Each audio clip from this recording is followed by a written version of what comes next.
Hello friends, नमस्ते, प्रणाम। हमारे चैनल में आप सभी फ्रेंड्स का स्वागत है और अभिनंदन है। तो हम लोग बहुत ही प्यारा देवी पचरा गीत लेकर आए हैं। अच्छा लगेगा तो लाइक शेयर सब्सक्राइब जरूर कीजिएगा और कमेंट बॉक्स में जय माता जी जरूर लिखिएगा। तो चलिए सुनाते हैं। जय माता जी, जय माता जी। कौन फूलवा फूले मैया साजावा सबेरवा हो कि कौन फूलवा ना हो कि कौन फूलवा ना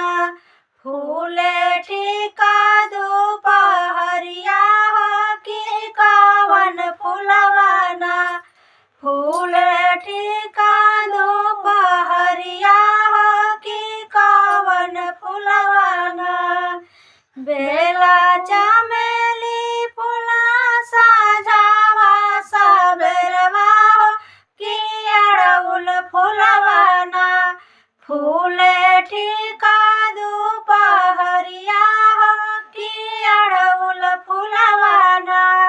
फूले ठीका दोपहरिया हो कि अड़उल फूलवा ना कौन मैया डलवा लागे साजावा सबेरवा हो कि कौन मैया ना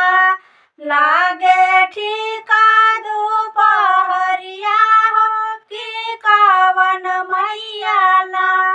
लागे ठीका दोपहरिया हो कि कौन मैया ना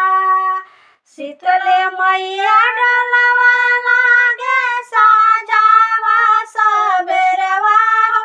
कि दुर्गा मैया ना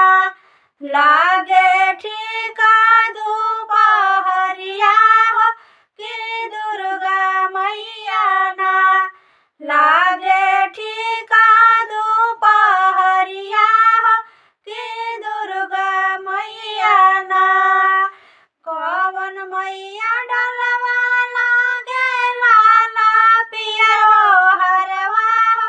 कि कौन मैया ना लागे माखा मलहो हरवा हो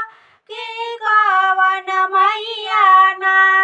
लागे माखा मलहो हरवा हो कि कौन मैया ना शीतल मैया डलवा लागे लाला पियरो हरवा हो कि दुर्गा मैया ना लागे माखा मलहो हरवा हो कि दुर्गा मैया ना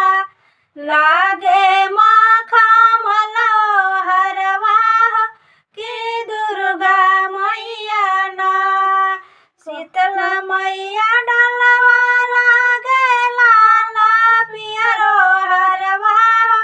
कि दुर्गा मैया ना लागे माखा मलहो हरवा हो कि दुर्गा मैया ना कौन मैया खाए लगली हमिया अगरबत्तिया हो कि कौन मैया ना खाए हलुआ से पुड़िया हो कि कौन मैया ना खाले हलुआ से पुड़िया हो कि कौन मैया ना शीतल मैया खा